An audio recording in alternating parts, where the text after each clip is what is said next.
Добар ден, почитувани, ова е најновата телма Амбуланта. Мажите, жените, но и луѓето од различите култури имаат своја перцепција за тоа што представува неверството. Кои се најчестите причини поради кои партнерите изневеруваат? Има ли одредени знаци кои што укажуваат дека партнерот е неверен? На оваа тема денеска зборуваме со примариусот доктор Славица Гајдадзич-Снежевич, психијатар и системски психотерапевт од Институтот за брак, семејство и системска пракса Алтернатива. По блокот реклами следува разговорот во студиото. Останете на телма.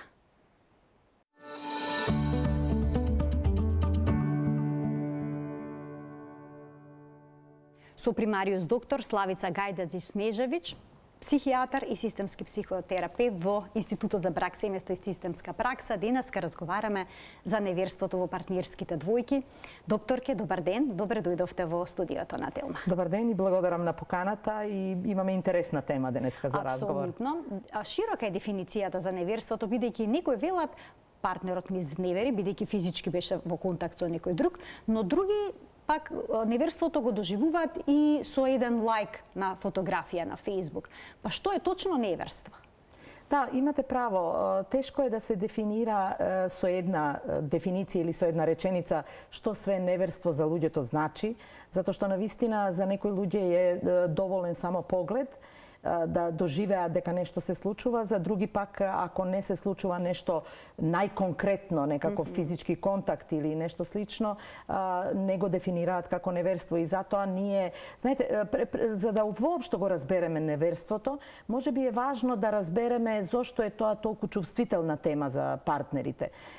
Вие веќе спомнавте дека партнерските односи, ние денеска зборуваме за неверство во партнерските односи, има и други типови на неверства. Партнерите кога ќе дојдат во ситуација да формираат партнерска врска, тоа станува еден ексклузивен однос. Станува однос кој што се темели пред се на довербата и на верноста. Споделуваат помеѓу себе голем број на своји мали тајни, споделуваат најчесто велам, некои да, некој не, меѓутоа, меѓу друго голем број на интимности. И кога ќе се случи неверството, станува предавство на тој еден ексклузивен и само за партнерите за гарантиран однос, се пробиваат, како што ние викаме, границите. Така да, ако зборуваме за неверство, постојат различни типологии на неверства, од, например, временски за една ноќ или еднократно неверство до многократни неверства, од неверства кои што се хомо или хетеросексуални или едно и друго, од неверства кои што се тајновити или отворени неверства. Знаете, има парови кои што имаат договор за отворена врска, во која што се прифаќа, условно кажано, неверството и на едниот и на другиот партнер, или пак заеднички во некакви групи со други парови влегуваат повторно во еден тип на неверство и тоа е за нив прифатлив однос. И од друга страна се оние партнери кои сте крајно чувствителни и имаат високи стандарди за верност во партнерската врска, во кои што, например, во денешно време модерниот сајбер, нели, секс кој што се случува каде што нема никаков физички контакт со другото или она како вие викате лайк, за партнерот веќе значи предавство или неверство. Јас имав прилика со едни партнери да слушнам дека неприфаќањето да гледаат еротски и порно филмови за да го подобрат својот сексуален живот, за еден од партнерите, значи жената не го прифаќаше тоа, заради тоа што за нејзе тоа го доживуваше како предавство, да стимулацијата на тој начин за нив влијае на нивниот интимен однос, односно на сексуалниот однос. Така да не постои една дефиниција, но се знае дека неверство е нешто што значи излегување од рамките на партнерскиот однос и остварување на било каков тип на релација, па дури реков дека најчесто се тајновити неверствата, но ќе се изненадиме, ама има и парови кои што зборуваат и отворено го прават и дури се договараат околу тоа како едниот ќе оствари врска со оној другиот и тука има нели разни тројки, не знам, да, но дури тие што се во отворени врски понекогаш се чувствуваат изневерено. Апсолутно. Така, доколку партнерот направи нешто што било надвор од договорот. Докторке, дали неверството секога започнува со емоција? Видите, само мал регрес да кажам, ме потикнавте на она што претходно го кажавте. Знаете, и во неверството и во заедничкото неверство партнерите инсистираат да има одреден баланс. И ако едниот почувствува дека нема баланс веќе во односот, тогаш настанува исто така проблем, што е практично и со едностранното неверство. Со други зборови, партнерите дури и кога се за отворени неверство, односно отворена им е врската, повеќе се спремни да прифатат физички контакт на личноста на својот партнер со другиот, отколку да доживеат дека таму има и некаква емоционална размена. Она што вие го спомнувате. Не сите неверства започнуваат со емоционални, со инвестиција емоционална, односно размена на некакви чувства. Понекогаш тоа се случува, тоа никогаш и нема да се случи.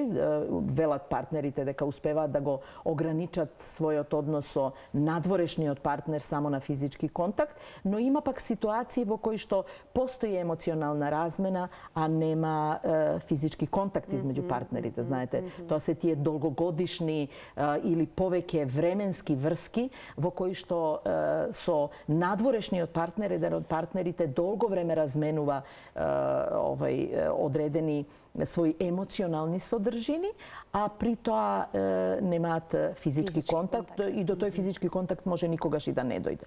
Знаете, и тука веќе доаѓаме до една многу интересен податок, а тоа е да, например, истражувањата покажуваат дека машките партнери потешко се справуваат со физичкото неверство, а женските партнери потешко се справуваат со емоционалното неверство.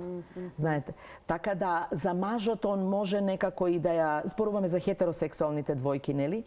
Мажот може да полесно ја проголта, да кажеме, ситуацијата во која што имало лајкови, имало некакви допишувања, меѓутоа немало физички контакт. За жените е тоа малку потешко и за нив е неверство и све она што значи емоционална инвестиција. Така, значи мажите и жените на различен начин го перцепираат воглавном, знаете, тоа. Иако и тука не можеме да поставиме правило, не може да се генерализира и правило, на која возраст обично мажите почесто изневеруваат, а на која жените? Да, јас уште еден податок сакам пред тоа да додадам, а тоа е дека во текот на брачниот живот некаде 50% од мажите и 26% од жените се доведуваат во ситуација да направат неверство. Па макар тоа било и еднократно неверство. Меѓутоа, тие податоци се ставаат под прашање заради тоа што податоците се или преку анонимни анкети или преку она што се добива од нас психотерапевтите, односно колкав е бројот и така натаму и дали повеќе мажи или жени. Бидејќи во нашите ординации почесто се присутни машките неверства. Се чини како да жените се поспремни да работат на репарација на односот отколку мажите.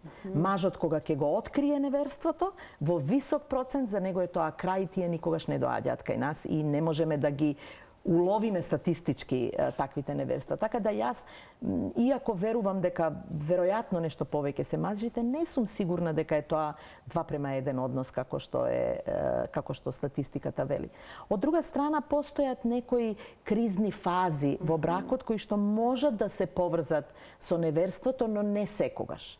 И тоа е, например, првата година од бракот, кога партнерите се уште ги усогласуваат своите ставови, се уште се обидуваат да ја изградат својата, да кажеме, партнерска или евентуално брачна заедница, па потоа оние класични периоди на после 7-та година од бракот, што често се врзува и со потомството, заради тоа што тоа е некаде период кога до 7-та година децата се уште мали, ако ги има, повеќе сме посветени на родителската улога, помалку има време за партнерските односи и партнерите почнуваат полека да се оддалечуваат, да го занемаруваат, да не го негуваат, да не го оживуваат својот однос и некаде се смета дека со тргнувањето на децата на училиште, барем најчесто мајката се малку ослободува од своите обврски, а понекогаш и двата партнера, и почнуваат да трагаат еден да се приближуваат, меѓутоа тој временски период на занемареност може и како да им представа да им направи тешкоти. И потоа еден период кој што го нарекуваме период, зборувам сега за должината на партнерскиот однос, што некаде во висок процент и се совпаѓа со возраста, ако земеме некој просек на влегување во партнерски односи или во брак, а тоа е периодот кога децата заминуваат од дома и кога се појавува тоа така наречено празно гнездо или нешто пред тоа, а тоа е адолесцентниот период, што би се рекло негде 15-16 година од брак, што исто така може да значи заситување од партнерскиот однос, ненегување, занемарување на партнерскиот однос и повеќе давање примат на родителската улога и на грижата за децата, и партнерите некаде се најдат оддалечени, така да еден од партнерите можеби ќе се доведе во ситуација да започне врска надвор од партнерскиот однос или надвор од бракот. А што е со кризата на средните години? Па мислам дека тоа некаде и се јавува во тој период на криза на средните години, која што е посебно типична и се спомнува во однос на мажите, а многу помалку на жените, нели? Иако јас мислам дека и мажите и жените имаат своја криза на средните години, особено ако не се реализирани или не се реализирани на начин кој што нив ќе им пружа лично задоволство и лична сатисфакција. Од друга страна, знаете, прашањето на верноста и неверноста има и една социјална димензија и има исто така е под силно влијание на социјалната средина. Така да во социјални средини или во широки семејни средини каде што постои, како да кажам, дозвола или се премолчува или она што викаме се толерира, па дури и се стимулира неверство надвор од партнерскиот однос, полесно се стапува, полесно луѓето стапуваат во вонпартнерски односи, така го викаме, нели, неверството, отколку ако имате кога се просто да кажам моралните вредности. И такви имаме доста, знаете, каде средината врши притисок и го нормализира неверството. Знаете, се смета особено машкото неверство. Така да и во односот на средината кон неверствата ние гледаме една прилично традиционална поставеност, да не кажам патриархална, во која што мажот кој што има повеќе жени е мачо маж, нели? Тој е успешен, успева со повеќе жени, а жената која што има е проститутка.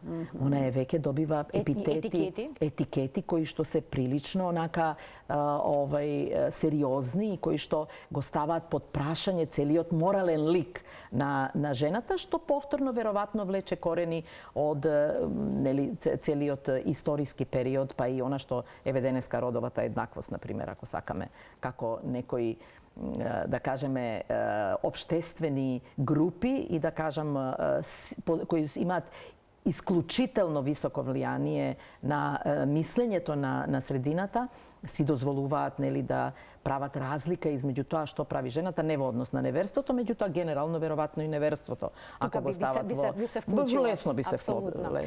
А докторке, кои се најчестите изговори што ги даваат партнерите што изневериле кога доаѓат еве кај психотерапевт, семен системски, за да се надминат проблемот? Кои се најчестите изговори? Знаете, велат ли сакав да се почувствувам жив и знаете,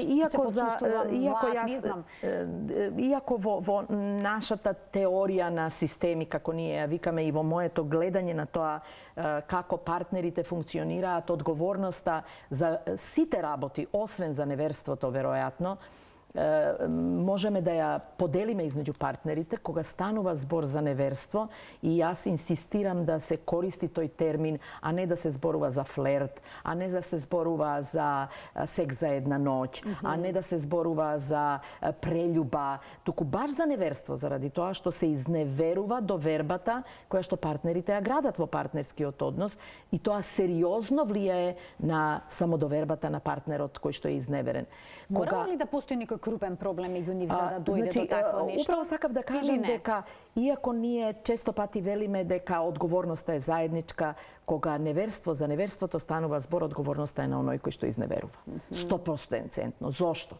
Заради тоа што дури и да постојат тешкоти во бракот, дури и да постои незадоволство во бракот, дури и да постои негрижа на еден партнер кон другиот во партнерскиот, во интимниот живот и се. Тие имале избор.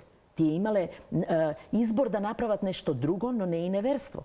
Ако е одлуката да се направи неверство, тогаш е одговорноста на тој кој што го прави неверството. И тоа е значајна разлика во поставеноста во тераписката работа кога ние ја правиме. Партнерите кои што изневеруваат, знаете, во нашите ординации доаѓаат понекогаш, затоа што често партнерскиот, и тоа е најчесто причина, е овиткан со тајна. Неверството е овиткано со тајна.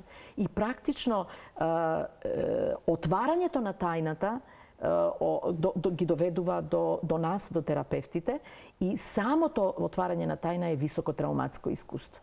И за тој кој што ја отвара тајната, кој ја открива случајно или предчувствувајќи нешто, но и за тој кој што е откриен во неверството, знаете. Значи, двајцата се соочени со силни емоции. Апсолутно, апсолутно. И тоа се онака баш типични емоции и фази како при силна загуба, знаете.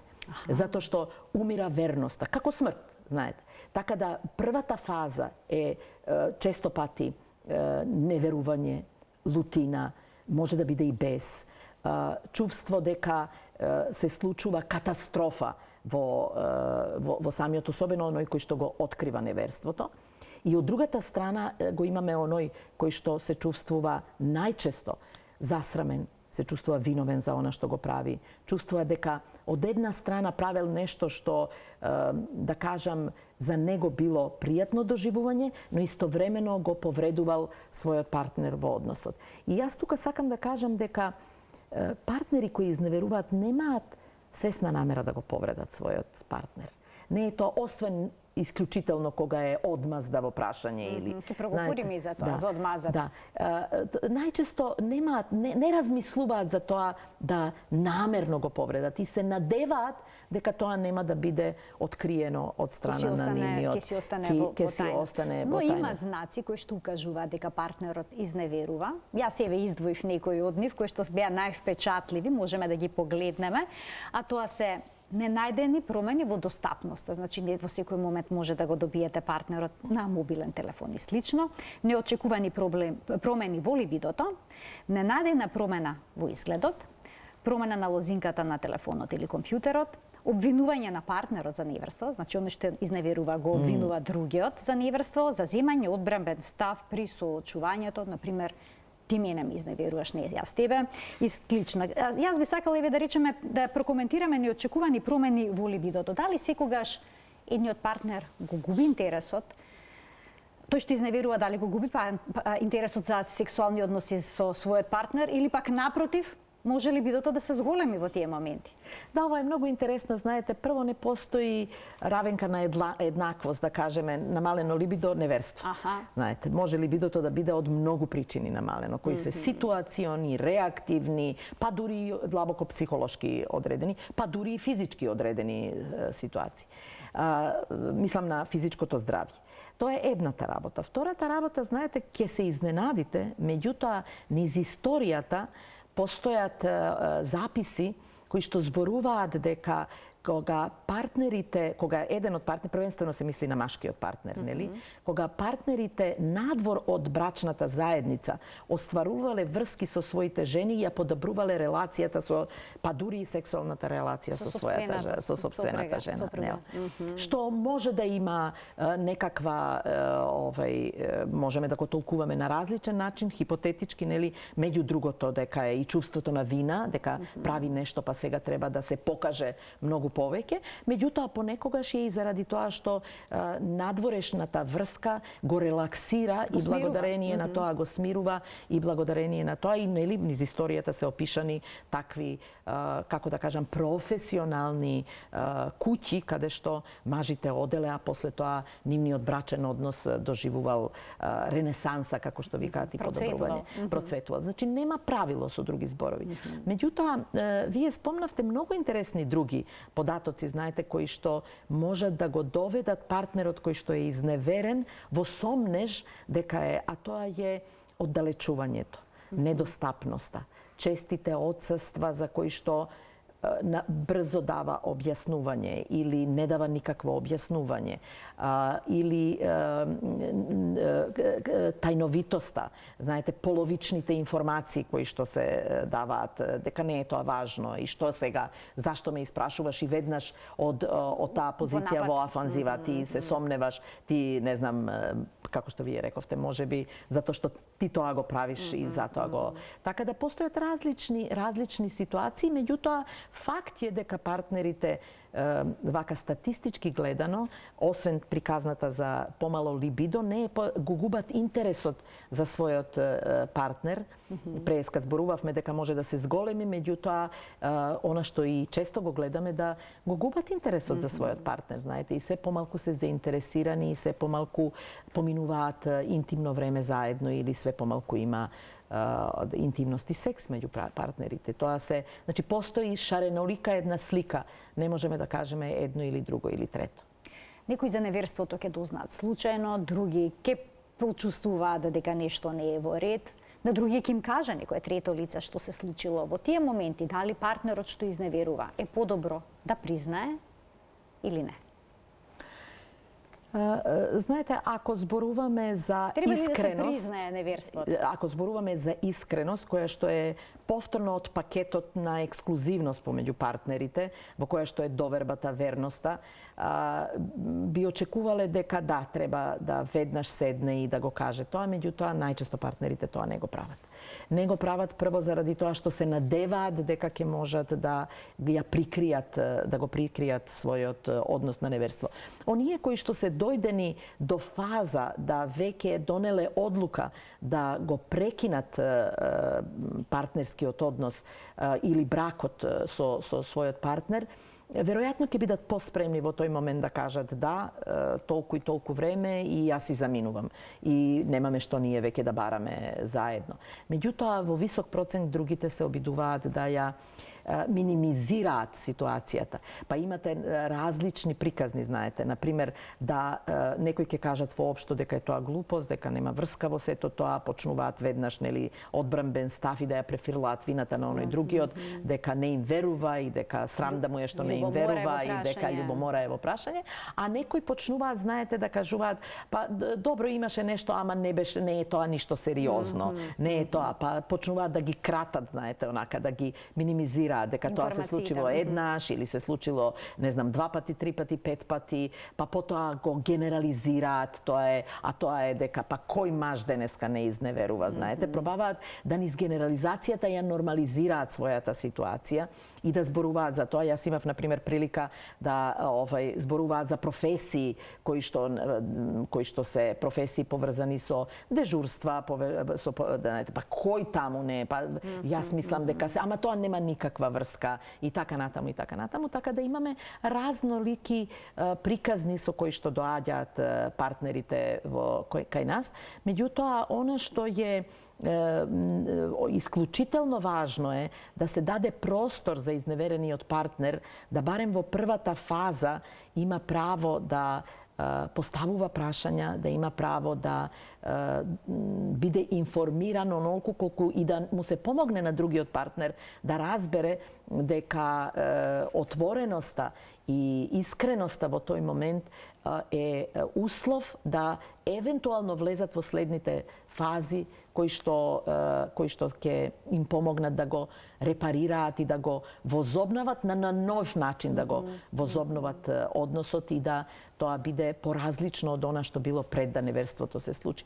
Нормално во таквите ситуации ние им помагаме на изневерените партнери, знаете, оти тука се иде до бизарности, знаете, до желба да се дознаваат работи кои што не помагаат во подобрувањето на односот. Само може да одмогнат. Значи тоа треба да и дозирани информации треба да се има. Доколку се реше се го уважуваме тоа, меѓутоа им помагаме да видат дека иако решаваат да останат со својот партнер и да работат на партнерскиот однос, разговори кои што се со часови врзани за неверството и врзани за деталите од неверството и за интимните детали од неверството, практично, иако неверството веќе го нема, тие како да го се уште негуваат, како да им е потребно, како да имаат потреба да не разговараат за себе и за својот однос, туку да го, како ние викаме, триангулираат неверството и да продолжат да зборуваат за неверството, кое што и да го повторно преживуваат и повторно и повторно. А од што зависи како некој ќе реагира на неверството?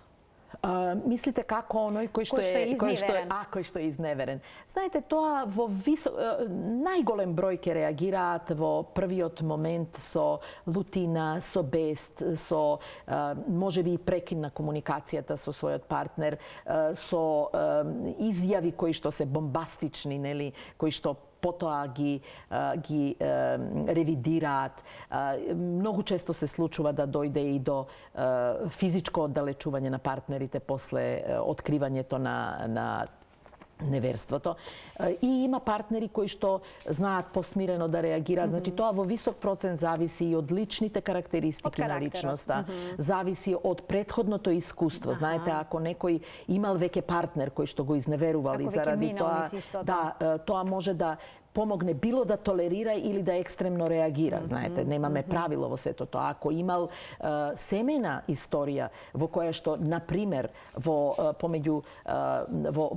родителскиот пар како партнери се случило неверство и тие биле сведоци на последиците од тоа неверство од страна на едниот или двајцата, може да бидат станат посензитивни, повулнерабилни. Зависи и од тоа каков е степенот на доверба во сопствената личност. Знаете, кога некој ќе тргне да ви кажува ти си виновен за моето неверство, знаете. Ја можам да бидам виновна за тоа што не сум го негувала партнерскиот однос, но не можам да бидам виновна за тоа што некој или одговорна за тоа што некој одлучил да на тој начин го решава отсуството на блискост и не знам интимност помеѓу партнерите. Така да некој има кој што брзо застануваат и викаат чекај, застани, од каде па јас? Ти вараш, јас крива за твоето варање. Знаете, тоа е отприлика како јас да викам немаме доволно средства и не знам што и тој другиот одлучува да краде. Тој другиот може да одлучи на различен начин да дојде до средства. Знаете, тоа се отприлike паралелите да видиме дека целокупната одговорност за неверството е на партнерот кој што го изневерува, односно кој е сторител на неверството. А дали е важно да не се носат крупни одлуки во моментот кога емоциите се бурни, се силни? Бидејќи некој велат крај точка, не разговарам понатаму, а некогаш се и деца во прашање во семејството, нели? Посложени се Знаете, апсолутно сте во право, не само во оваа ситуација, туку и во сите други ситуации во животот, кога сме во состојба на една интензивна емоционална состојба на болка, емоционална шок. Првото е шок кога дознавате дека се случува. Не е мудро да во тој момент се донесуваат животни одлуки. Може да се донесе одлука да јас се оддалечам од тебе затоа што многу си ме повредил и јас сакам малку на страна да оладам глава и да размислувам малку. И потоа може повторно да се донесе одлука дека меѓутоа потрезвено, посмирено да се стават сите работи на така да апсолутно сте во право и тоа е она што ние и го работиме во нашите во партнерската терапија кога е неверство во прашање, да им дадеме малку време, да ги посоветуваме, да малку се смират емоциите, да партнерот кој што изневерува помогне на оној другиот партнер кој што е изневерен да ја смири целата ситуација, да може да почнат да разговараат за сериозни теми, како што е, например, прекид на бракот или прекид на партнерскиот однос, грижата за децата или што и да следува после тоа. Понекогаш впечатокот е дека прекинот на врската или бракот е единственото решение, но постои ли можност да се продолжи партнерскиот пат успешно после една ваква криза поврзана со изневерување? Апсолутно постои и тоа е наша задача да им помогнеме да они видат дали, ако ништо друго, барем да разводот биде на двајца зрели луѓе кои што знаат кои се све последиците на постапките кои што ќе ги направат. Така да, после таа прва фаза, значи тоа се одвива во неколку фази и тоа не трае кратко време, особено не фазата на повторно враќање на довербата, знаете. Соработката од страна на партнерот кој што изневерува и помошта на партнерот кој што е изневерен да постави некакви razumni, bi rekle, granici na očekуванията за повторната репарација на односите и tekako značajna. Например, партнерот кој што изневерува je, ako сака да го продолжи партнерскиот однос, бракот со другиот партнер, mora da znaje дека je во неравноправна позиција поставен, односно дека ќе мора да помага на оној другиот партнер да стекне доверба. Тоа значи дека мора со отворени карти да се игра. Тоа значи дека другиот партнер има право да со помош и со дозвола на првиот има апсолутен увид во времето кое што го поминува, во повиците кои што се случуваат и јавуваат. Значи не да се претвори во полицаец и ништо друго да не прави, меѓутоа една од работите и потоа полека враќањето на нивната релација и на како да кажам, увид во тоа што е она што е останато и колку се они заинтересирани надвор од неверството еден за друг, знаете. Колку има, како што јас би кажала, што за кроење, дали они се уште имаат капацитет да започнат, буквално да започнат нов начин на партнерско функционирање, различно од она што било порано, заради тоа што ако тоа било добро функционирање, веројатно да многу работи ќе биле поразлични во овој момент. Но тука се поставува клучното прашање. Дали партнерот што изневерил, повторно ќе изневери? Да, ова е, знаете, апсолутно често прашање кое што и честа мисла, и со право честа мисла, знаете. Тоа е исто како да имате било која друга тешкотија во животот и се прашувате, здравствена тешкотија, и се викате дали ќе ми се поврати тоа или нема да ми се поврати. За среќа или за жал, животот е преполн со работи кои што не можеме да ги предвидиме и можеби тоа е убавината на живењето. Знаете, можеби тоа е што не можеме точно да знаеме што ќе ни се случи. Иначе замислите колку монотонно ќе биде да знаеме што ќе ни се случи за година дена, што ќе ни се случи за 3 години или за 5 години. Така и во партнерскиот однос. Но она што нема гаранција. Значи никој не може да ја даде таа гаранција. Ние како терапевти ни случајно, меѓутоа дури и тој партнер кој што изневерувал не може да ја даде својата гаранција. Така да партнерите влегуваат во едно патешествие во кое што има доста и елементи на просто да кажам негарантирани односи. Од друга страна, она што ја прави гаранцијата, тоа е промена во партнерскиот однос. Значи ако они успеат од таа ситуација да изградат еден поразличен партнерски однос, да бидат повеќе посветени на партнерскиот однос, да работат на својот партнерски однос, веројатно тоа е најдобрата гаранција за трајноста на односот. Но понекогаш кога сме повредени имаме потреба да вратиме, да возвратиме на истиот начин. Па се случува оно што е изневерен, да сака да го направи истиот, за да му врати на партнерот да види како е. Вели, и читав некои анализи, велат, ќе можам да продолжам со истиот партнер само доколку го направам и јас истото. Што велите за ова? Дали ова меч со две острици? Па сигурно е, знаете, затоа што ве слушам и одма се сеќавам на една ситуација од мојата ординација во која што беше машко неверство, да кажам, мажот изневеруваше, а потоа женскиот партнер ја даде таа изјава, они дојдоа после отприлика месец дена од откривањето на неверството, нели? И женскиот партнер вели, јас многу пати помислив да го изневерам и да види како е тоа, ама си викам како ќе знае дека сум го изневерила и знаете. Тоа осветољубивоста во партнерските односи не е непозната работа, знаете, и луѓето имаат право да се почувствуваат како она, ако ти ми удриш шамар и јас ќе ти удрам шамар. И ова е многу посилно и подлабоко отколку само или ти не знам ќе ме испцуеш и јас ќе те испцујам или знаете, тоа е како викаме ние народно танте за кукурику, знаете, да вратиме па си мислиме дека на тој. Меѓутоа да не заборавиме дека на тој начин двата партнера може би ќе се порамнаат, ама ќе се порамнаат и во својот срам, и во својата вина, и во тешкотијата заради остварениот однос, партнерски однос надвор од надвор од нивниот брак или нивната заедница. Така да секоја носи својата одговорност за тоа дали на тој начин ќе биде. И од друга страна, не сите партнери, ние преска зборувавме за тоа дека машките партнери физичкото неверство не го толерираат, така да може да се случи да ако партнерката донесе одлука да се осветува на тој начин, да оној другиот нема капацитет со тоа да се носи, знаете. И да тоа и покрај тоа што самиот изневерува, и ние ќе кажеме нема право и ова, не постојат правила. Знаете, луѓето имаат различни своји приказни, интимни и лични, различен степен на ова, така да многу често ќе се деси да тоа биде и крај на нивниот партнерски однос. Што говори вашето искуство? Може ли да се поправи врската откако ќе се случи еден ваков крах? Да, јас преска, има ли успешни приказни знаете, преска го спомнав тоа дека партнерите ако се подготвени да работат не само на прво нема заборавање на неверството, знаете, да некој го заборави. Тоа останува траен белег на нивната врска.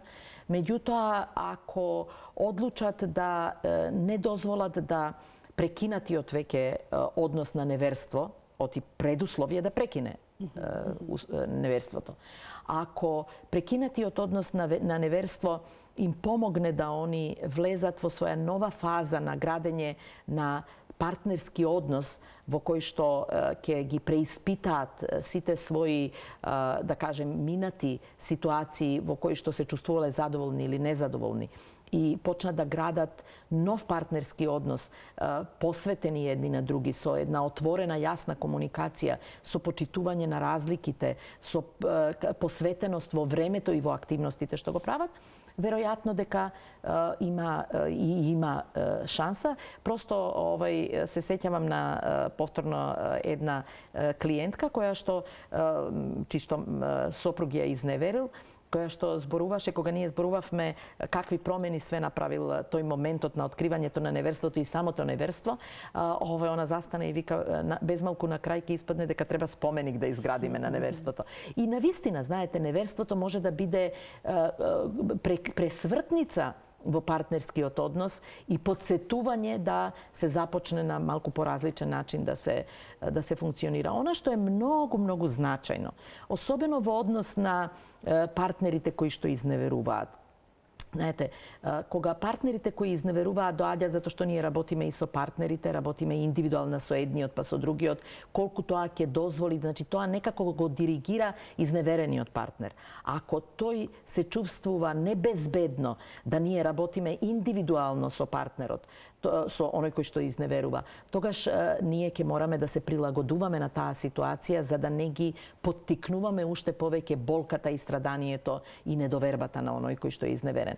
Меѓутоа, партнерите кои што изневеруваат прават една чудна споредба измеѓу вонпартнерската врска и онаа што им е со партнерот. И споредуваат неспоредливи работи. Нереални. Заради неспоредливи работи. Неспоредливи. Заради тоа што кога вие идете некаде, тоа е како идете и многу подлабоко, да се разбереме. Меѓутоа имам сега една метафора, идете на летовање и вие сте таму 10 дена, знаете, фантастични, релаксирани, затоа што немате обврски, немате никакви потешкоти. Цело време ви е посветено на вас и на партнерот и на евентуално на семејството и се вратите во реалност и сега ние го споредуваме, како можевме тамо да бидеме? Па нормално е дека тамо ќе бидеме поразлични отколку што сме во секојдневието. Партнерите кои изневеруваат во вонпартнерскиот партнер, во условно кажано љубовницата, односно љубовникот, проецираат, ги идеализираат работите и проецираат работи кои што апсолутно, кога ќе се вратат во реалноста, како што вие викате, се неспоредливи. Знаете, неспоредливи се. И затоа што вие таму идете да поминете, да убаво да си поминете. Вие тамо однапред сте подготвени или партнерите се однапред подготвени дека времето што ќе го поминат тамо треба да биде време на релаксација, на одмор, на посветеност, на интензивно интимно доживување. И нормално е дека после тоа, кога ќе го споредат тоа со својата, еве да кажеме, сопруга, која што е уморна, која што околу децата е, која нема време со нив да разговара, која нема време да им посвети време, дека секогаш ќе биде добитна комбинација надворешниот партнер. Меѓутоа, кога тоа ќе се преточи во, и тоа сме го слушале често, знаете, да од кога ќе ја прекинат својата партнерска врска и ќе започнат брак или заедница со својот љубовник-љубовница, ништо више не е исто. Истите проблеми повторно почнуваат безмалку истите проблеми.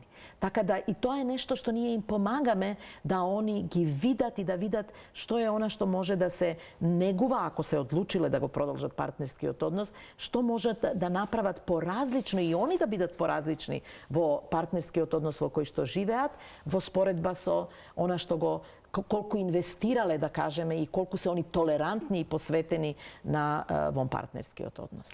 Докторке, многу ви благодарам за вашето денешно гостување, за преубавите појаснувања на оваа навистина сложена и комплексна тема, што го споделивте вашето годишно искуство со партнерските релации и изневерувањето. Сметам дека беше исклучително корисна емисијата за гледачите. Јас исто така ви благодарам што отворивме вака чувствителна тема и се надевам дека ова ќе биде од корист за оние кои што ќе не гледаат.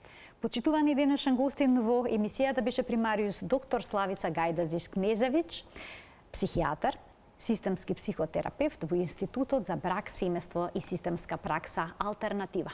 Ви благодарам за вниманието со кое што не следевте. Имајте пријатен ден.